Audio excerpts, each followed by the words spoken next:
Hello, friends. My name is Steve, and we're here today to talk about part three of The Darkness That Comes Before. We've talked about the first two parts. We're doing a part each week. So we are here today with Katerina and Daniel. I'll let them introduce themselves. Katerina, you want to set us off? Sure. I'm Katerina, and I'm rereading The Darkness with Steve. Um, yeah. I mean, what can I say? Yeah, this is not my. I'm not. This is not my first time reading this book, and it's been great so far. And I've greatly enjoyed our discussions of the first two parts. And Daniel, our resident expert. You want to tell us about Uh, yourself? I am also rereading, and I apologize for my bad microphone, but Oh, that sounds fine. Daniel, how many times have you read the series? I've probably at least read all the books 3 times, Oh wow, may- that's impressive. maybe some more than that. I first read them 18 years ago now, probably. Yes. So the first two parts. I know there was a lot. We talked a little bit before we started recording, but we talked about the first two parts being pretty dense, and the third part, I don't know if it's as dense as the other ones, but um, where do you both want to start out with this one? Yeah, I agree that this part is a lot less complicated. It's not as we don't have the politics, right? We've already sort of established the world. So I think what we do in this part, we do a lot of catching up with the characters we met in part one, right? With Esmanette and with the commune. And we also get a little bit more insight into Proas, who's going to become more important later on. Um, so I guess I would just start with Esminette and uh, her experience in Sumna that propels her yeah, that propels her to leave the city and search for a commune in the Holy War. Um, I think that's a pretty interesting place to start. Yeah, the man who comes to see her in the beginning, you know, because it's this book, you know something's not quite right right away. Um, there's a few things. Of course, when he leaves, his the sound of his wings flapping. I like Yeah, I mean, yeah, like you already sort of know that it's probably the same man, or it's the Synthes from part one, right? The one that Inrao saw in in the temple right before he died. Um, so you know the man's somehow connected to the consult, and we get any confirmation of that at the end of this part when he's talking to Cicellus, or the thing called Cicellus. I should be more precise.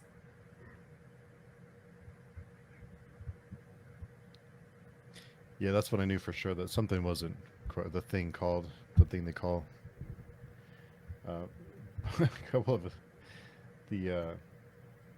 his seed was black that he leaves on her. You know that there's That's suspicious.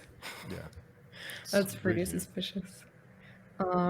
But yeah, so he comes to Esmanet and he wants information about a commune, right? And he has an interesting way of obtaining that information. So like usually in a fantasy, when you want to get information of someone, you either try to trick them or you might try to torture them and use pain to coerce them into telling you what you want to know.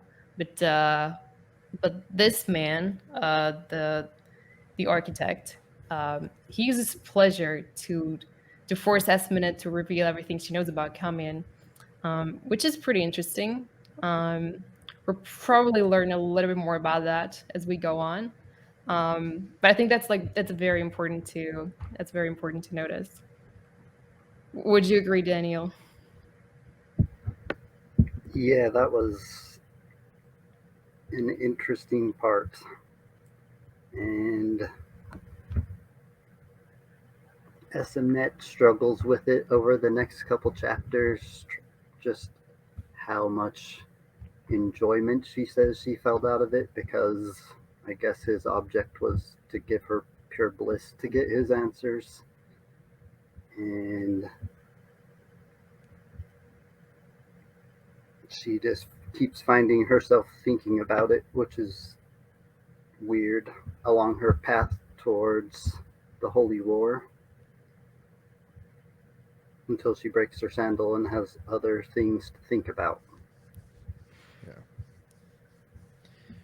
I did like learning more about her character in this section, where she remembers the stories that the men that she's been with have told her, and she's kind of learned about the world through them, through the people that she's been with, the men that have come to visit. So I did like that part about her, kind of using the knowledge that she gained during that time to survive on her journey. You learn a lot about her and kind of what makes her tick. Yeah, I really appreciate the way he built her character in this part. Um, like you get a sense that, for example, she cares about Akamian, she likes Akamian, but at the same time, she also likes what he represents. Like she likes the idea of him being part of this like big world, and through him that she can sort of be part of the world as well. Um, and even when she leaves Sumna, she's sort of thinking about like how now like first person in Three Seas that's like seen the consult, right? Like she's been with this mysterious man, and she has evidence that the consult is back in Three Seas, and like it makes her feel important. Like she's part of this like big story that you usually only like read about, and she likes that feeling. She likes being important. She likes feeling that her life somehow matters, that she matters, and I think that's really interesting insight into her, and like as you said, like what makes her tick and what she wants in life. Like she's not satisfied with just being a prostitute in Sumna for the rest of her life. She wants something more.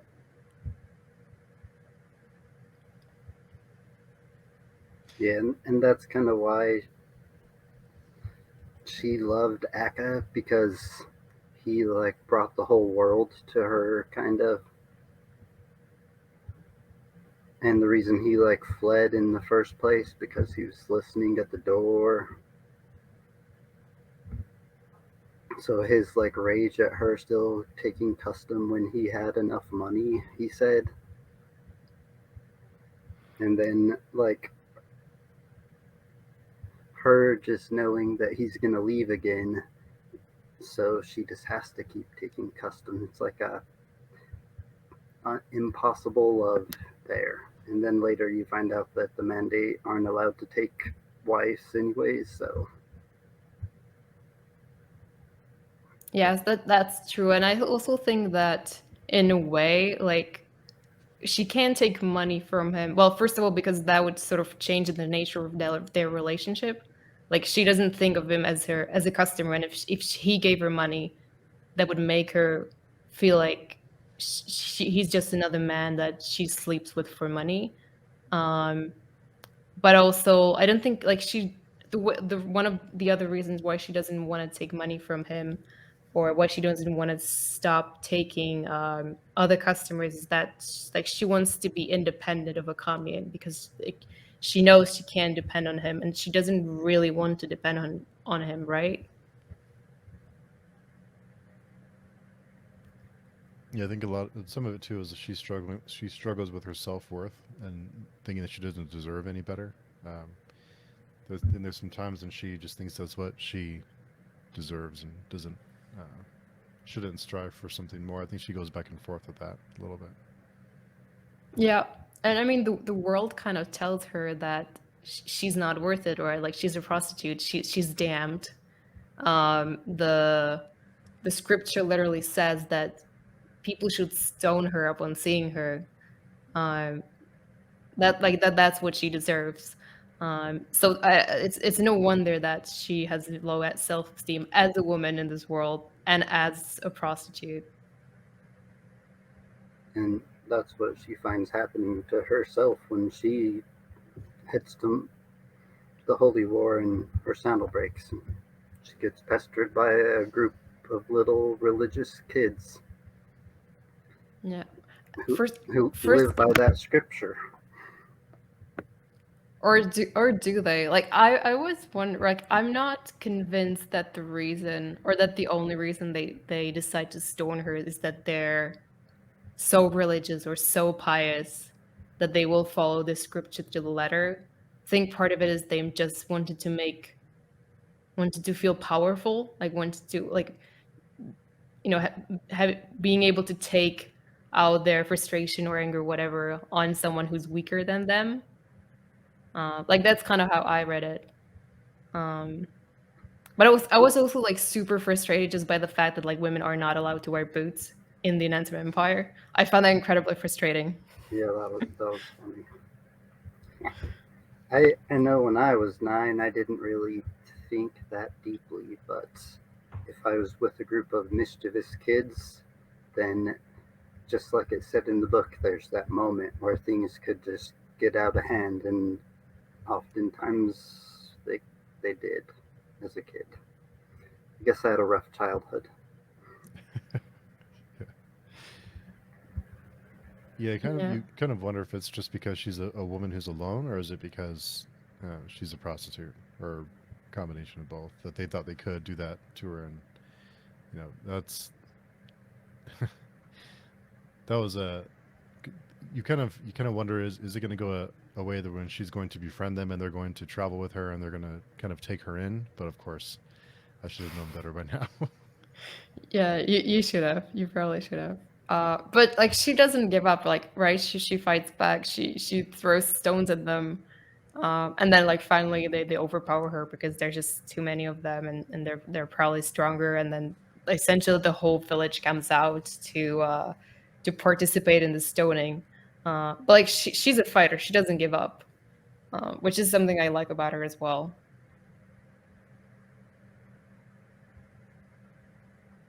And that's when Sarsalis comes and saves her from the priest's stoning that he's sanctioned, I guess, by that point with his yelling. Yeah. Literally saved by a knight in shining armor. Who's probably, for those few pages, like the nicest, best character in the whole book to her, until you like go into his brain, and then it's not so nice, not so human. That was the like most abrupt transition that I've experienced in a while, when you're reading her thoughts and she's thinking like, "Oh, he's so nice to me and I feel so safe around him," and then you switch to Sarcellus's POV and he's like, "Oh, I want to have sex with her corpse." That really threw me off for a little while. Yeah. Yeah, it talks about like he's more excited by the thought of being where the architect has been or whatever. That's the part that excites him. But he's real nice to her and does appear to be her knight in shining armor still. Yeah, but I think the implication, or at least the way I read it, is also just the idea of making her hurt excites him. There is something appealing to in violence for Sicellus. Yet the architect makes his tools like that. Like the shrink are also that way. And so might whatever he is be. I love how both of you try to be very careful with certain things, so you try to spoil things for me. Yeah, when he shows up and it's this knight in shining armor, you immediately know something's wrong, because it's not, that kind of thing doesn't happen Yeah, in he this world. stumbled out of another book. Yeah. Yeah. Not in this world, but like, you also like you. I mean, you kind of know that something's off with Sicellus because he was there in part one, when Enrao was being chased by the consul. Like he was there. We didn't exactly know if he was human or if he was working with the consul, but he was watching, and he was one of the knights who attacked Inrao. So I had suspicion at least. Yeah, it's you know something's not quite right. But I did really like learning about Esme and kind of the way that, like you said, the way like what makes her tick.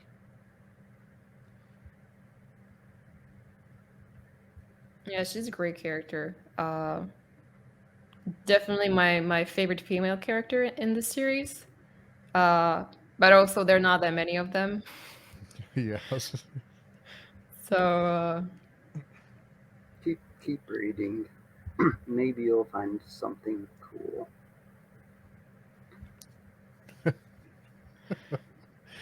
Well, I know in 2 weeks when we talk about part 4, I think we'll have another female character to talk about. But yeah, it was.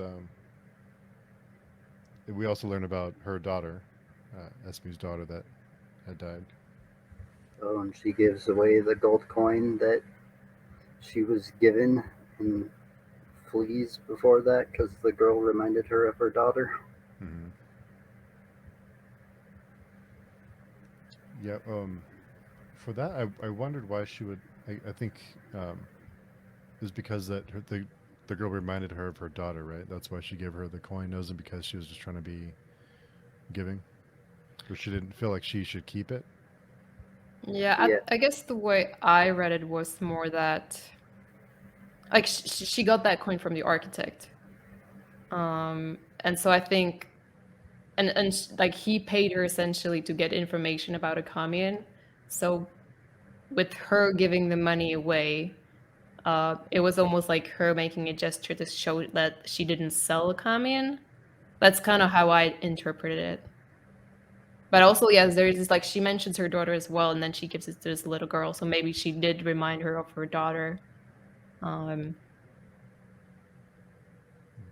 she felt like she was doing a good deed by helping.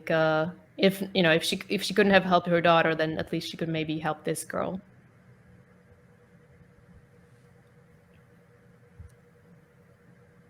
Anything else from Esme that stuck out to you, Daniel, on your third read? No, not really.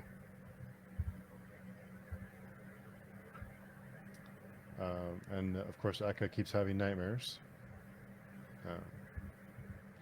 And we spend a little bit of time with him, and we start learning. We're introduced to Proyas, and what led to the Vulgar Holy War, at least what was a contributing factor to it. Yeah, we get a little bit of history of the history between Akami and Proyas, and we learned that Proyas was a student of Akami's, and for some reason, all of Akami's students go on to become priests, even though they've been tutored by sorcerer. I mean, Proyas does not go on to become a priest exactly, but he does become a very pious man. And probably one of the few people in 3Cs who've actually joined the Holy War for the official reasons that been given. So like he's actually one of the few people who genuinely wants to go to Shaima to free it from the Phantom so they can return to the hands of the Inrithi, and sort of honor the prophet of the Inrithi. Which, like as we've seen, especially in part 2, most of the other factions involved in the Holy War don't really care about that. They don't care about Shaima or about it having about it being an important place for their religion.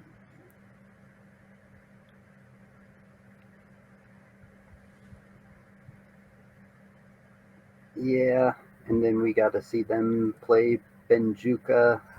He runs into Zin, his old mentor, like I guess his co-worker as a teacher to Proteus. Yeah, I guess that's an appropriate way to describe the relationship. They didn't like each other initially. because Zin is also a religious man, but I think he found a certain liking for Akamian. And the story about when Zin heard about him whipping Kelmamunis, I think it's Kalmamumis. Kelmamunis, with an N at the end, Kelmamunis. It's the And worst name in this book, I swear. That's saying So something. Yeah. he goes like 200 miles away, and eventually Proeus goes to him alone, and what does he say to him? He says that if he wants to condemn him, he should punish him, and throws him a wooden sword, and then just like keeps beating him and beating him until he keeps getting up. And then the next day he says he learned a lesson, even though Zin just wanted to beat him up. That's what he said. That was like the funniest part in the chapter, that little conversation between Akamian and Zinimus. Yeah, that was pretty funny. And you can sort of get a sense from that conversation that they're very close to each other, or they have a very good rapport. Yeah, it said that Zinimus like trained his body while Akamian trained his mind, and that's why Proeus was so powerful, was so smart. Yeah, you But it can see they doesn't have. say why he turned on the mandate, I guess, or on sorcery in general. But Yeah, you can definitely tell they have a lot of admiration for Proyas as a person, as someone who's like very intelligent, very capable, but can get blinded by his fate oftentimes. which is why he whipped Zinimus, or why he whipped Kelmamunis in the first place, because he was initially becoming blinded by his faith. And it's kind of weird that Zinimus stopped him, since he's also very faithful, but I guess he understands reality too. So Yeah. Also, he's just older, so maybe he's accepted the fact that you have to make compromises, even even for your religion, which is something they worry that Proas won't be able to do when he meets the emperor and starts negotiating about the holy war situation. yeah, they say, are we gonna get the Judge Proeus or the The the tactician.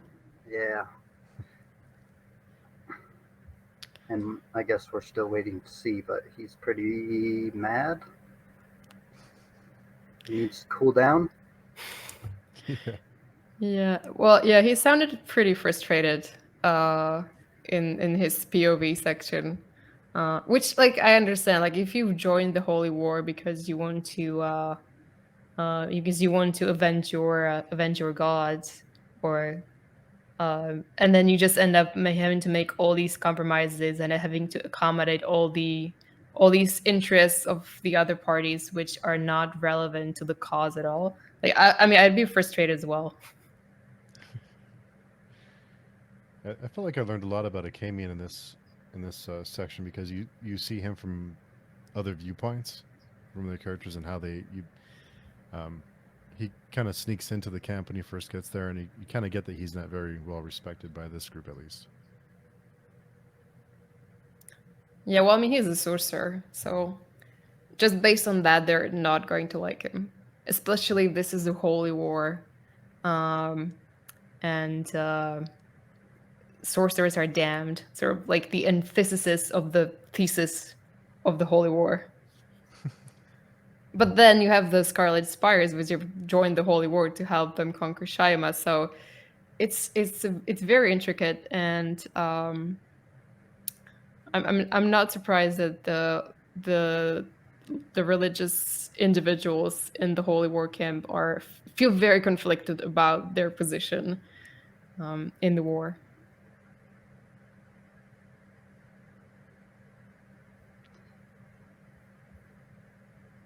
Yeah, and at the same time, like Estimate in the previous chapter said that it's a lot of priests that are her customers.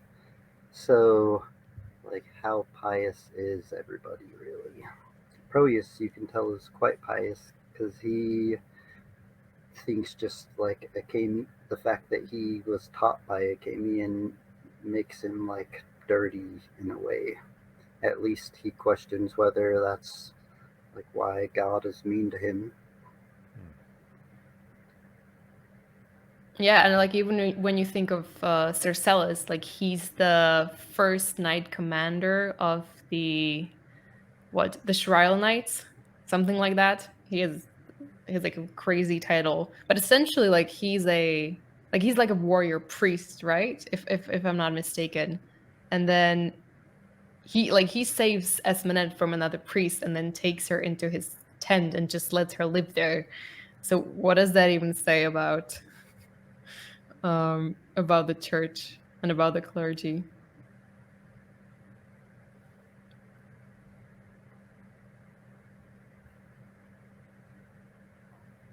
So Sarcellus, it does treat. Seems like he's at least treats Esme well enough to where she struggles on whether or not she should stay with him or not, or I think she's still determined to get to warn Camion, but I think she kind of goes back and forth a little bit. Yeah, it's almost like he's seducing her with attention and with luxury, and like you can tell it's working. Like she likes the feeling, like she likes the way he makes her feel. Like I think she says something like he made her like he was really curious about her life. Like he made her feel like her experiences were interesting and valid, and she really liked that. And she also like doesn't mind the fact that now she has two servant girls and they make her food and she sleeps in like satin cushions, um, which tells you something about Esmenet. Like as much as she cares about Akamian, she's also susceptible to the material things. Yeah, she's like weighing comfort and safety with loyalty and love. Which I think is legitimate, especially considering where she comes from, like her background, the fact that she spent most of her life living in poverty, um, and people, like everyone around her, disrespects her because she's a woman and because she's a prostitute. Like I can't really blame her for wanting something more, wanting to make her life more comfortable, I guess. Yeah, she's been through a lot. And then it's even Sarcellus that I think tells her that a mandate can never marry another. Which how he knows that, who knows? He said another thing that was crazy. He said, "Oh, pity that you're not a man. If you were a man, you wouldn't need to make teachers of everyone who used you," which is pretty crazy. So he's like a legitimate good spy compared to Acamian. Yeah, Kamin's yeah, even when he's trying to spy on the Scarlet Spires and then all his informants desert him because they're too scared. They're too scared of the Elizarius and his entourage. Um, He does almost catch the mandate though. That when he was walking in the market trying to buy food because he decided he wanted to be a cook, get everyone's respect, just being a cook for a while. And then yeah. he saw someone following him and tried to wait in hiding for him, and it didn't happen. And then he chased him down, and by the time he got to him, it wasn't him. But then Sarcellus says that it was him, and that he was able to change faces before he could get to him. A guy named Mengai, I think, is what they called the other guy. Something like that. Yeah, it's first, and it's a first indication, or maybe a confirmation that not everyone, these creatures are able to change forms, and then maybe not everyone we've met is who they say they are. That's a thought. Yeah, it's the first time you see the possibility of maybe someone's face not being the same, which is interesting for the rest of the book. Yeah, and it kind of begs the question, like, if the thing called Cercellus is a thing, was there a Cercellus before that, or was Cercellus always just a thing? That's something you can ponder about. And I think at the very, very end, the Cynthia says something like, "Show me your true face" to him, and it says that his face. Let's see what it says. The thing called Sarsalis sensed the fist of his expression slacken, then part. Whatever that means. I have no idea. It seems like they can change appearance pretty quickly too, because he had one face, and then once Katie caught up to him, he had a different face. So it doesn't seem like it takes a whole lot. I mean, it seems like it's not like a long process, which makes it more intriguing. Yeah. Same with the Synthes, because it had apparently been with Estinet and then in an instant just flew away somehow.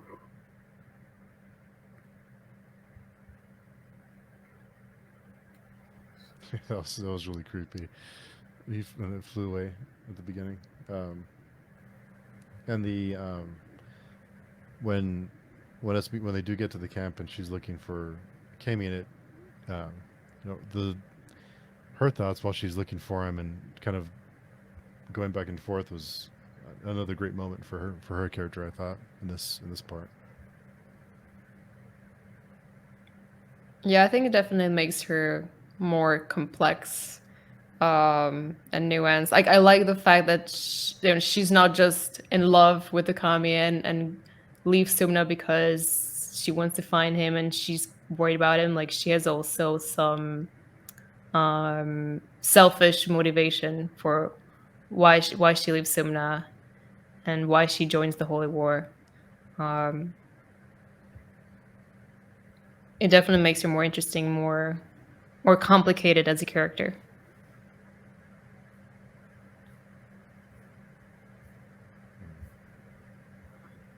And everyone who seems to come across her knows that she's like not your typical like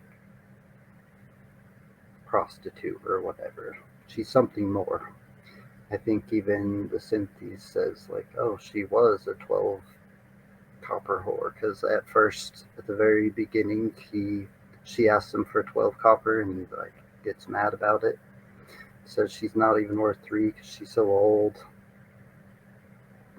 But at the end, she realizes, or the Synthes realizes, that even she's like keeping stuff from Sarsalis, even though Sarsalis has done everything to have her open up and talk about the consult so they could realize she was at risk, but she's just keeping her cards real tight to her chest. Yeah. And we also get, just to talk a little bit more about Akami, and we also get an idea of like how he can sometimes behave in a pretty self-destructive way. Like when we meet him in this part, he's learned about Inrao's death and he's sort of blaming himself, regardless of whether it was a suicide or a murder. Like, he feels like he's responsible for that, regardless. And he starts drinking and he starts doing drugs, and he keeps reading books that he doesn't enjoy. Yeah, it was interesting the way he talked about like what the drugs did to his dreams. I think initially he says that when he like gets drunk, the dreams like aren't as memorable. They're more of a blur, but the emotions are way more powerful, as like a drunk person might be, way more emotional and less coherent of the events. And then when he's doing, I think it says opium, he says that the lines between the dreams and the realities were like blurred. Didn't know like when he was stepping in and out of sleep. Yeah, which can be pretty scary, like considering that the mandate, like they're already like not always living in the reality. Like they're living with one footstep into the past anyway. Um, And the most powerful individual sorcery that's out right now. So a lot of times when a Kimian reflects on what he could do, he just talks about how he could just bring entire walls down and kill everybody. But we haven't seen it at this point. Just some simple cants around his tent to keep prying eyes out, I guess. yeah, I mean it's an interesting juxtaposition when you consider how strong he is, or at least how strong he says he is, and then how worthless he often feels, or the doubt that fills him. Um, it's interesting to see how someone so powerful can also be so insecure. Yeah, he should stay off the heavy drugs probably before he says swathas in real life.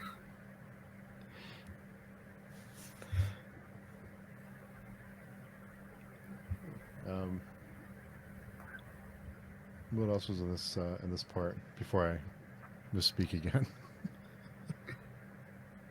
They talked about the game of Benjuka, which I've like always been interested in.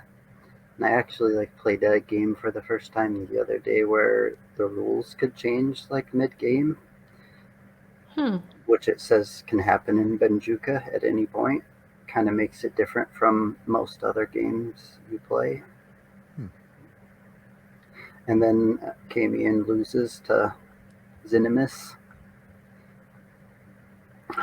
Or maybe. It seemed like he thought he was going to win at the end and he just like forfeit because he didn't want to play anymore and wanted to let Zinimus think he won, maybe. It's hard to tell right at the end, but I think they're still like playing the same game currently.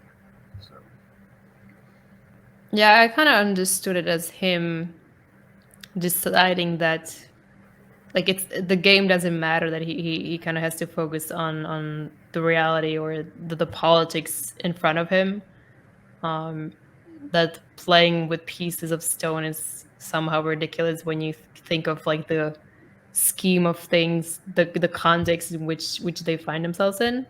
But I mean I like the way that he compares the game to life and then to other games.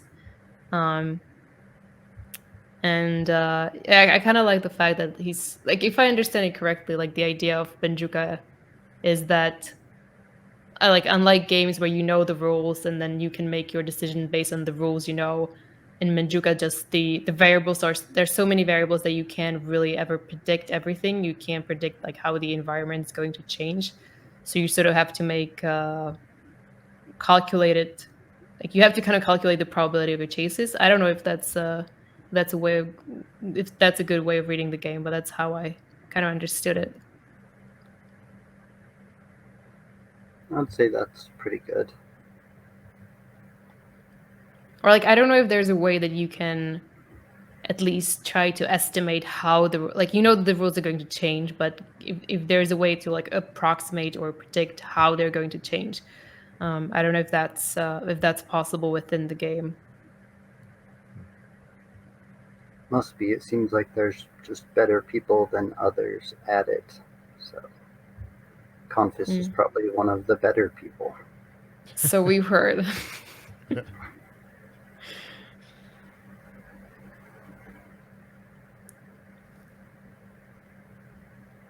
And yeah, Compass definitely is good at adapting to the situation around him. So I'm not surprised he's good at Benjuka.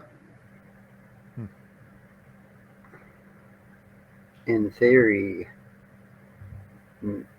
maybe Snare could have been better at Benjuka, because if his tribe would have listened to him, they would still be out there, and the Slivni wouldn't all be dead, or the Skilvendi wouldn't all be dead, and they would probably win. Because he knew what they were planning. They wanted them to charge in, and if they would have just waited them out, they would have maybe found out that there were mages, or just starved them out eventually. By taking out the supply routes. He was in their land. But Yeah. Snare was the only one who said anything, and they were already conspiring to get him killed, and thinking they were going to win anyways. So I would pay to see a game of Benjuka between Nayor and Compass. That would be legendary. yeah, it would be fun to watch. I don't even know the rules, and that's just still watch it. Guess it's like when I watched Alpha Go play that professional Go player. I watched it, but I'm not sure of the rules of Go. It's still good.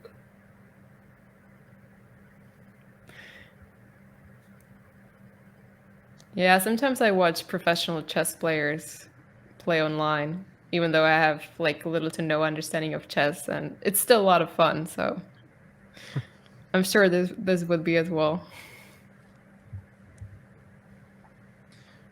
What's that game in the Witcher that was a whole separate game for it? It kind of reminded me of that. Gwen? Gwen. Yeah, Gwen. I kind of wondered if someone ever thought about making Benjuka into a game like that, or if we know enough to make it. I don't know if we currently know enough. Yeah, I'm only speaking from the first book, so I wasn't sure if there's more details in the later books. There's lots of games of Benjuka that get played, I think, in this book, because it's like, what, a 2,000-year-old game? It's kind of like their chess. It survived the apocalypse somehow, so must be good. Yeah, right.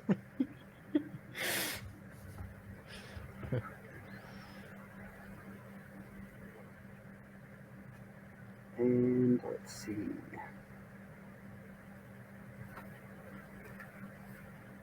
Anything else?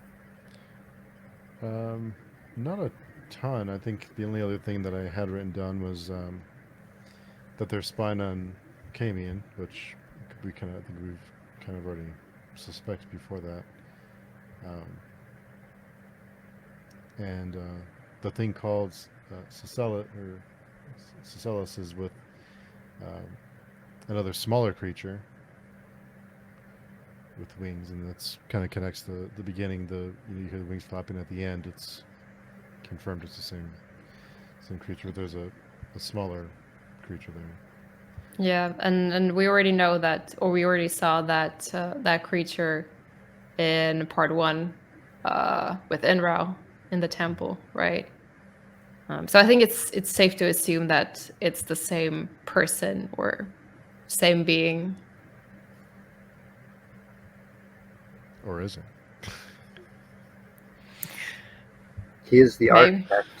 The architect sounds like something that would be a really cool name back if you lived in a fantasy world. That'd be the best name, right? The Architect. I mean, You gotta be an OG. You're the OG if you're the architect. I just immediately started thinking of the architect from The Matrix. yeah, me too. But No, if the Matrix was out by the time these books came out. They definitely weren't. The Matrix is what, like 98, 99? I think the first one is 99. Oh, was it? So maybe they were out. Oh yeah, this is 2003, right? Something like that. But I think Bakker started writing these books much earlier than that. So I'm not implying that one took inspiration from the other. It's just the association I had with the name architect. That's it. A big part of Baker's argument is that all we're always doing is stealing information from each other. Every word is but a repetition of a word you've already heard. Every statement, just a statement that's already been said. So you hear a Which lot of room? comparisons between this and Dune, like just everywhere, which there are comparisons. And Baker has said his favorite books were Dune and his favorite author's Stephen Erickson, so I mean, I haven't read Dune, but from what I know about it, I can certainly see some inspiration that Baker's taken from it, especially in the character of Callus. But we haven't seen him in a while, so probably we'll save that conversation for another time. Yeah, we'll have a lot to talk about with him in the next two parts after this one.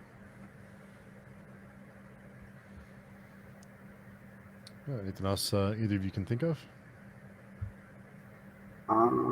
only one person signed the indenture so far, and I forgot who it was, but the rest of them have basically just flat out denied it.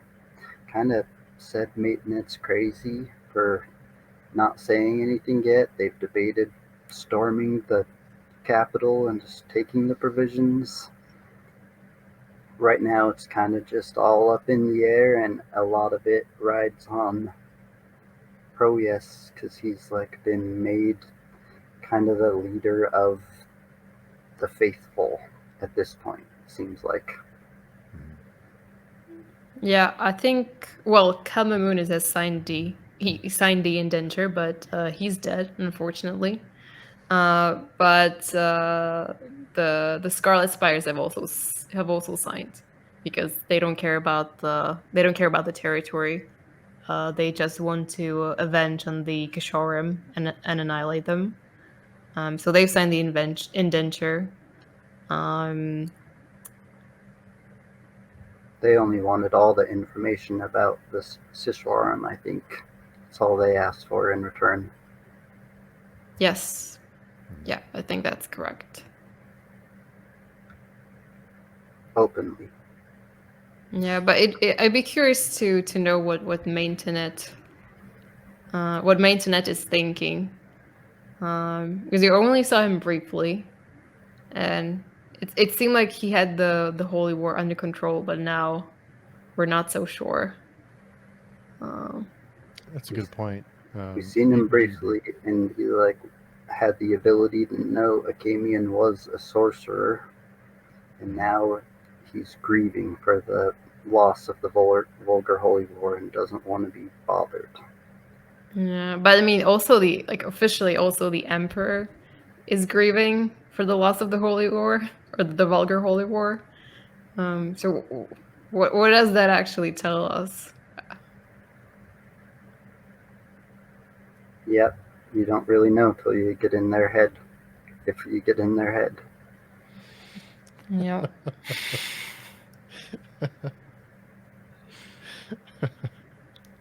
Oh, and it seemed there was a part where Akamian was talking about his dreams and saying that he tried to read, what was it, the religious books. And he talked about how like the lies in it just made him furious because he relived the second apocalypse, and so he knew that the truth wasn't in the books. But then sometimes he cried because the truth was in the books. Yeah, I really like that part when he talks about his reading, and also when he says something along the lines of just how like the poetry he read 10 years ago just doesn't make him feel the same way that it did now that it did back then. I also felt that because age really does change your perception of certain books. or certain pieces of art. I guess that's why I'm rereading this book, to see how my perception changes. Yeah. Good point. Well, I think you started off saying there's not a whole lot to talk about in this part, and here we are, almost an hour later, still talking about it. So it's that kind of book, though, that there's a ton in there, even when it doesn't seem like there necessarily is. Yeah, I mean, you could do a page by page breakdown almost, and there would still be a lot to talk about. But I think we've covered like all the important parts.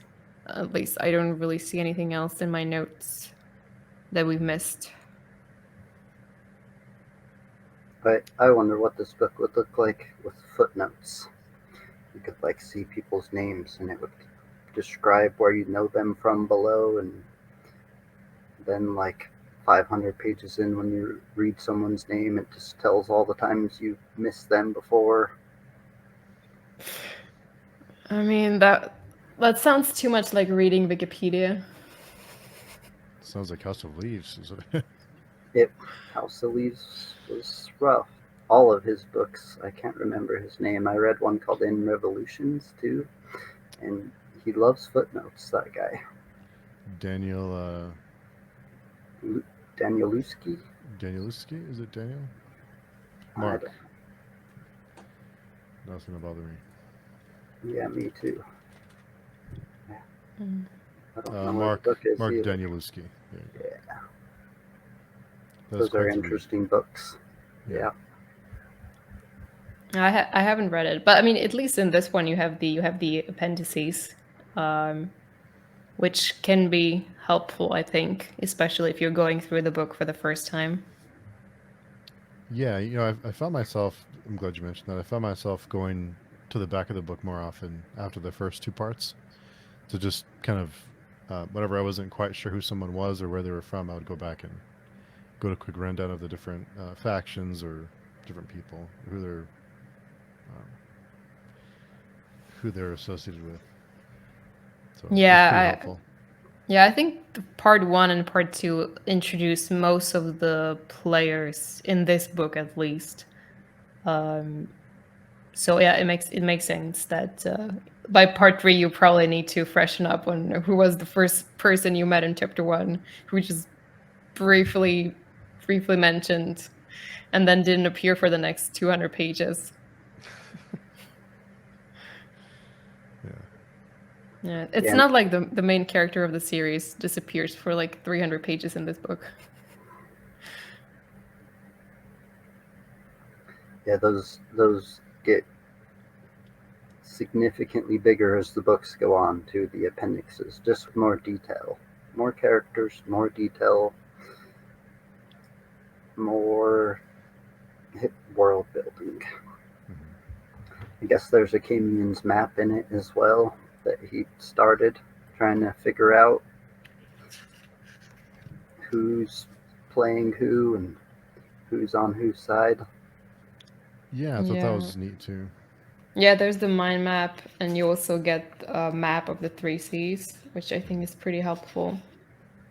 And you also get if I remember well, you also get the pronunciation of the names of the like 5 or 6 main characters, which can be helpful as well.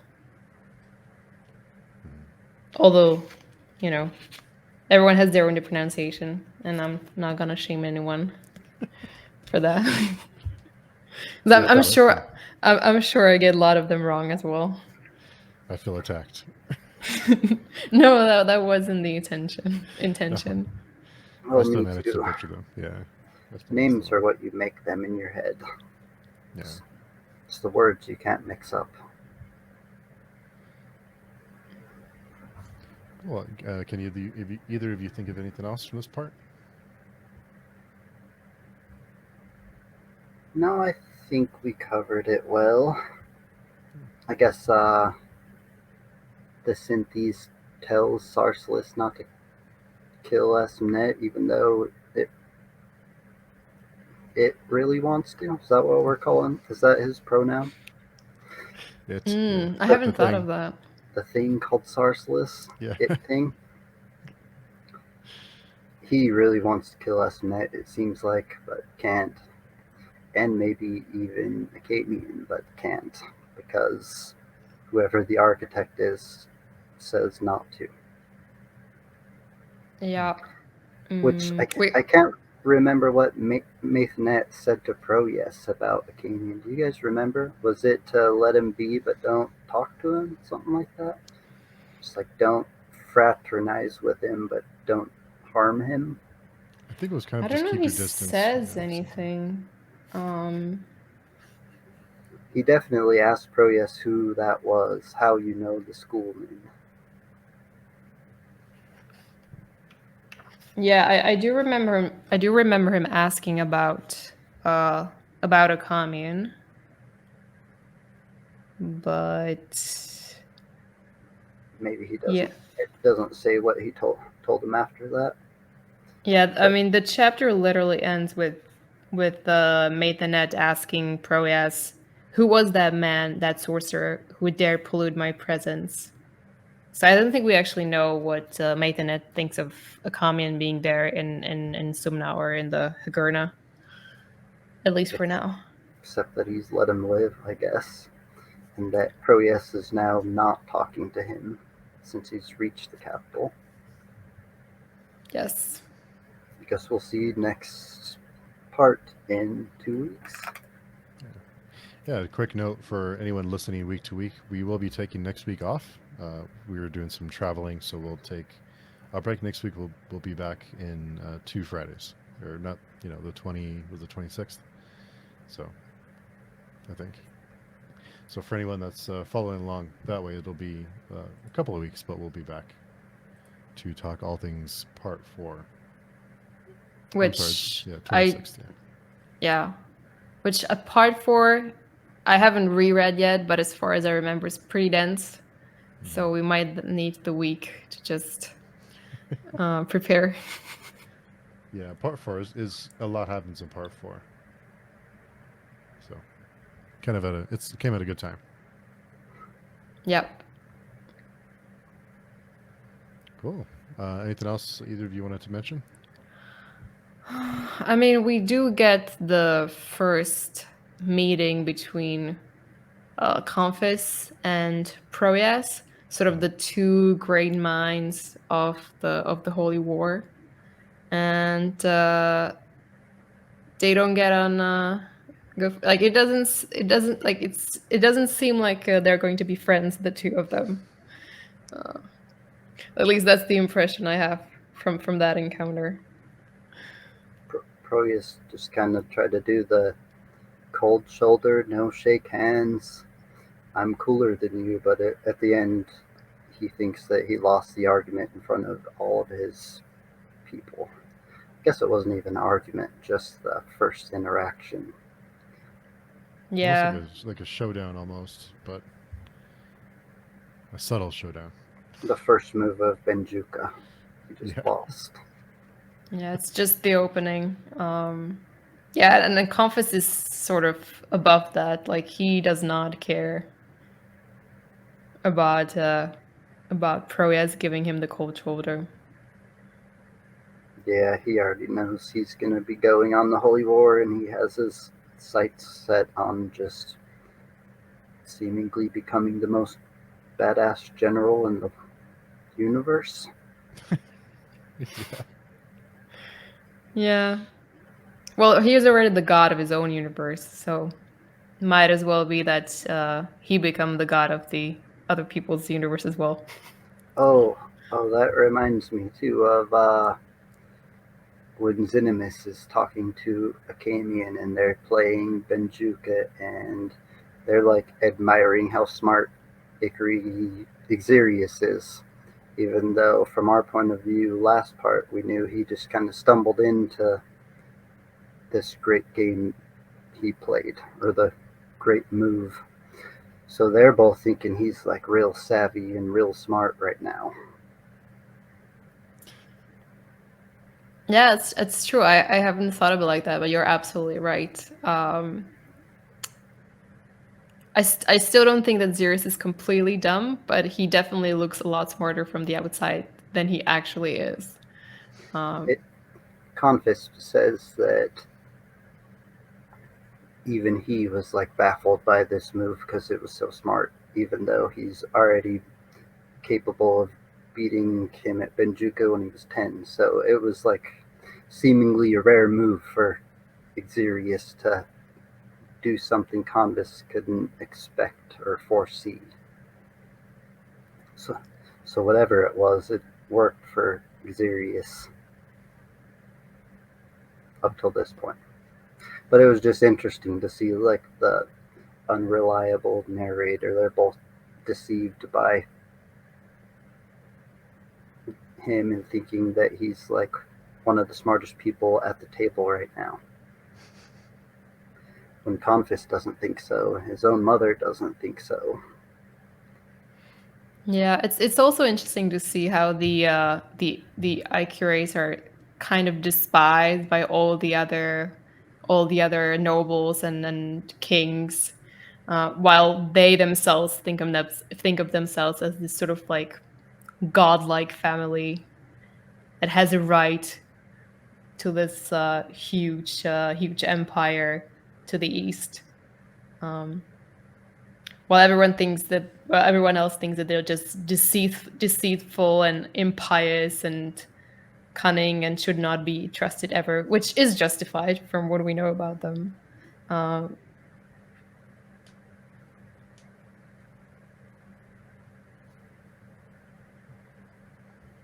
This is true. We'll see if that changes over time. I love how both of you are so cryptic about this kind of thing.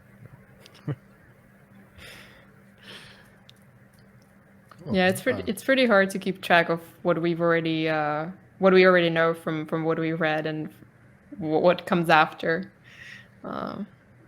It's hard for me, and I've only read this one book, so it must be really tough when you're so far into the series. It's been a long time since I've read it, so the overall arc and a lot of the things I found most interesting I still remember, but as I read it, all the details are new, so I'm able to separate pretty well to this point, as long as I don't start reading ahead, and it might get trickier. I think I've done pretty good at this point, not to give any spoilers though.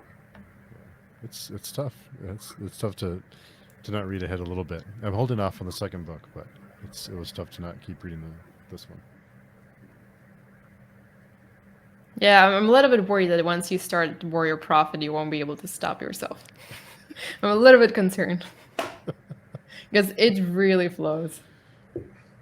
That's what I've heard, is that the Warrior Prophet is more linear and it's easier to get through. Or it's a faster read, I guess. Is what I've heard. I would agree with that description. Yeah, it's a lot of people's favorite. It was good. It is good. It will be good again.